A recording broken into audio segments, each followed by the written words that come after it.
Selamun Aleyküm dostlar. Cümleten hayırlı bayramlar. Bugün irticali konuşmaya çalışacağım inşallah. İnşallah benim konuşmalarım fazla kırık olmaz. Benim konuştuklarım yani rastgele olacak ve ben aklıma ne gelirse söyleyeceğim inşallah.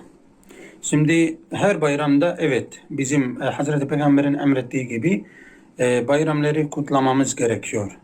O yüzden herkese bütün İslam alemine bayramınız mübarek olsun derim.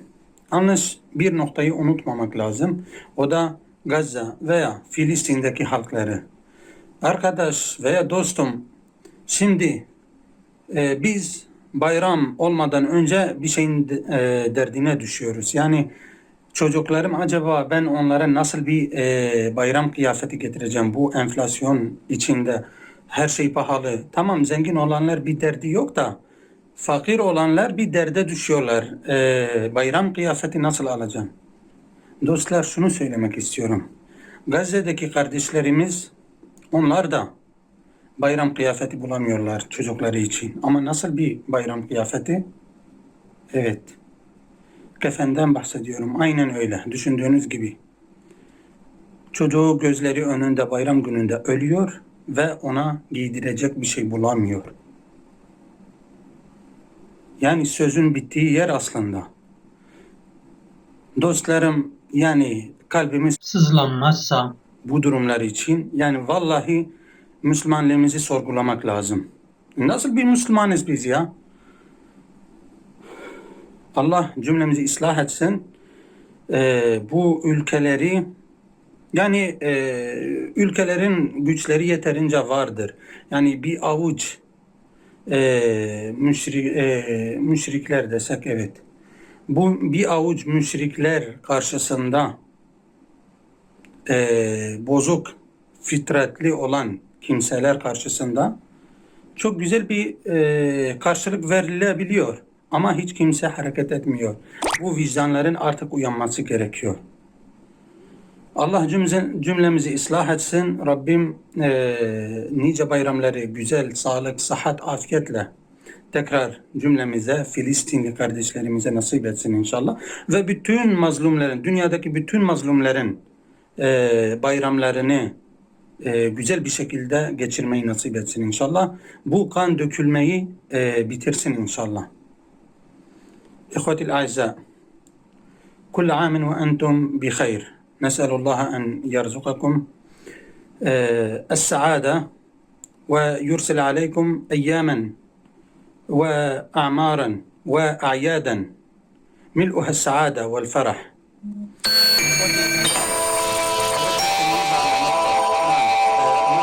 صلى الله عليه وسلم بمعايدة الإخوة وتوثيق صلة القربى بيننا. وهناك أمر آخر قد نسيناه إخوتي الكرام، وهو معاونة إخواننا المظلومين ونصرتهم. نحن الآن يعني قبل العيد كنا نشتكي أو من التضخم المالي الموجود في الدول، ونقول كيف سأشتري لباس العيد لأطفالي وأعطيهم البسمة، أرسم على أفواههم البسمة، كيف أفعل هذا؟ الجواب: أخي الكريم، كما أنك الآن أو قبل العيد كنت تشتكي، الأغنياء ليس والله أعلم ليس عندهم شكوى من هذا القبيل، لكن الفقراء لهم شكوى أنه أريد أن أسعد طفلي كما يسعد الطفل الغني أو طفل الرجل الغني في عيده، فلذلك يتحير في أمره. أريد أن أذكر بهذه النقطة. نعم، أبارك لكم عيدكم وأسأل الله أن يرزقكم أعيادا مديدة ملؤها السعادة والفرحة، وأذكركم أيضا بإخواننا المظلومين المنكوبين تحت القتل، وهم أهل غزة أو فلسطين، لا أهل فلسطين لعلها جملة أصح. إخوتي الكرام، هؤلاء الأخوة أيضا لا يجدون ما يلبسون أطفالهم قبل العيد أو يوم العيد. نعم كما فهمتم. أقصد الكفن، لا يجدون الكفن حتى ليواروا جثث أطفالهم أولادهم الذين قتلوا أمام أعينهم. أيها الإخوة الكرام، والله يجب علينا أن نسأل ونستفسر عن إسلامنا. ما هذا الإسلام الذي يجعل الشاب أو الفتاة أو الطفل أو المسؤول لا يرف له جبين من أجل قتل أطفال إخوانه في الدين؟ نعم، مقابل هناك حفنة من المعتدين الذين لا قانون لهم. نعم، يضعون القانون ويفرضونها على كل الدول، لكن أبدا لا يميزون بين صغير وكبير ولا امرأة. يعني باختصار يطلبون من المرأة التعري ويسمونه حرية، يطلبون من الأطفال الانحلال الجنسي ويسمونه بالحرية، ويفرضون على الشعوب كلها هذه الأفكار. بينما حقوق الإنسان الذين يتكلمون عنها تقتل النساء، يقتل الأطفال دون أن يرف لهم جفن. فيا إخوان، هذه والله لكارثة وقعت فيها الأمة الإسلامية. نسأل الله أن يرزقنا نحن معشر المسلمين النخوة وتحرك الضمير والتألم من أجل إخوانهم المنكوبين المظلومين المقتولين في الشوارع والمشافي والمدارس، والذين لا يجدون لأنفسهم مفرا من هؤلاء الذين أقل صفة أن تقال عنهم أنهم حثالة الناس. فيا إخوان، كل عام وأنتم بخير. نسأل الله أن يكون العيد المقبل عيدا قد انتهت فيه المظالم على الأمة الإسلامية في جميع الأوطان، من بينهم فلسطين. نسأل الله أن يرزقهم السعادة، ونسأل الله أن يرزقنا جميعا الاحتفال بالعيد فرحين غير منكوبين ولا متألمين من أجل هذه المظالم. نرجو من الله أن يكون في العيد المقبل كل ظلم منته تماما بالقوة أو بالحسنى. والله لا يظهر أن هؤلاء يرضون بالحسنى، وإنما يطالبون بالسلام المؤقت فقط لإمرار وضخ الأسلحة لأنفسهم. فيا إخوان، والله لا يوجد ثقة بهؤلاء الحفنة، فلا يلدغ المؤمن من جحر مرتين. فالله الله في أنفسكم وفي المظلومين. قالي براين مسلمان عيدا وتفا بيروز مبارك إن شاء الله.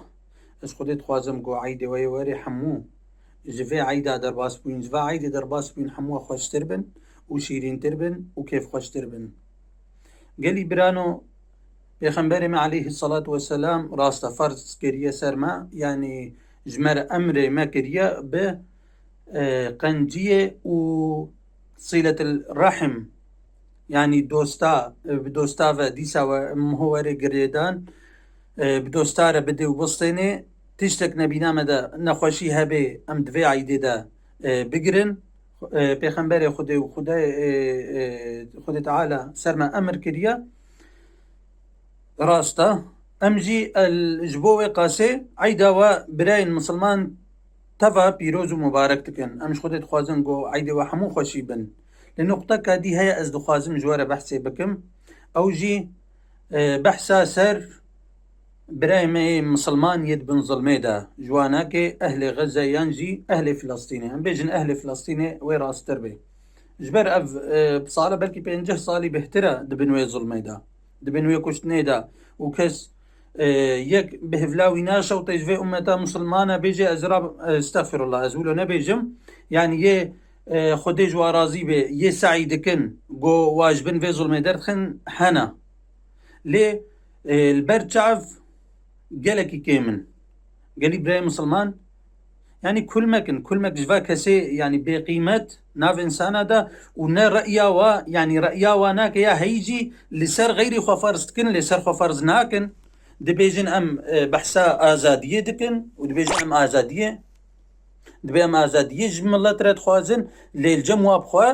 تشتكي ولونينا دبي أم أمي وكا خواكن بيجي إبراهيم مسلمان والله يعني أف قوتا دولة مسلمانة هيا نبونينا يعني بهفرة بهفلاوة بشوطة إنا برين هاد شي بويا تشاوى كرن خدانا هفدوكا من مسلمانية حكم كن كذبي واقتا رابون شون انقلاب كرن تشتولو إبراهيم مسلمان قالك نكف موا خندق دا ونوالا دا لي اف جي مسلماني زحف دا ترسنج بوي قاسي او قاسي خوين رجينن ام شخوديت خوازن جو اف براي مي مسلمان ولو بهفلاوا بشوطي وحمو ببنايك وجوارة بسكنة يقول ناويا بسكنة جوارة بصها ويسكنن فيجا كس ولو نابي جي مي تشافي صور شاني وادن خذ تعالى بك جو انسان مي مسلمان سر في مسألة بهفلاوة بشوطي أهلي ببنى أهل مسلمانية وببنى آريكار جا أهل خوي مظلوم لأيتنا كشتن نهاد دردي ما مسلمانة وقتي بري عيدة بري رجع عيدة دردي ما مسلمانة تشدبو كي فقيرة دبيجمية زنجين بالكي أو دردك يقولون نبي ليه فقير دبيجي خديو كهما وقت عيد هات أسجلك أخوشك جزار ويخورا بكرم بلا عيد أخوة بخوشي در باس بكي يعني وكفا زاروي زنجين أو جي جلي خوشك لي بن هفال أخوة فهيت ناكي زاروكا دفردا أهل فلسطين جبل البيرا مورن أو جي دخوازن جلي خوشك زاروي أخوة بكن دروجي عيدي دا لي أري وكوا فهم كري دروجي عيدي دا أز بحسا كفن دكم كفنا بين زاروي خورا جو ويطر مي زاروكي خوا الكفن اللي ببيتشن وبيخنا بنا آخي دا إجي براي مسلمان نا آف نا تشتك سرواناك حموقتا إي والله يعني أقل الإيمان أم سرواناك في تشتجبيرناكن يعني أم في ظلماء أو دبندا أم يا فرسر ما مجبيرناكن أجي في إش خديت كم جو خديت على ملاتي مي مسلمان قواتي بديوا ودست هلينن جبو فاكسي ظالم اللي بيشيا واناكي بسكنن وفي خوين رجان دني بسكنن قال إبراهيم مسلمان ما بلا وجدان ما هناكي بإيشي سرفازا بلا وجدان ما سرفازا روكا هناكي بإيشي والله يعني خذ تعالى جما بفرسي كاتا تشتكر وقتي ولود اف انسان دعيدي دد بن كشتني دبون كاتا تشتكر بلاش تغاليه كما هبه ام جوابا رب العالمين يا ربي والله تشتاب دسين فدهات قو عبد الله خو بينا راضي بوم ما طيواناك ما هر وقتي ليد ميزان متابعات كرج بو خاطري از دلي من سربي شي واز دعاج واره بكم قوتها من دفيده هابو في جبرين مسلمان اسيفيتكم بلا أمد عيدة مدى في تشتيجي مجبيرنا كن دي سعيدة وتفا بيروز مبارك تكام أمانة خدي بالناف خير وخشيدة بمينن استودعكم الله بمينن ناف خير وخشيدة السلام عليكم.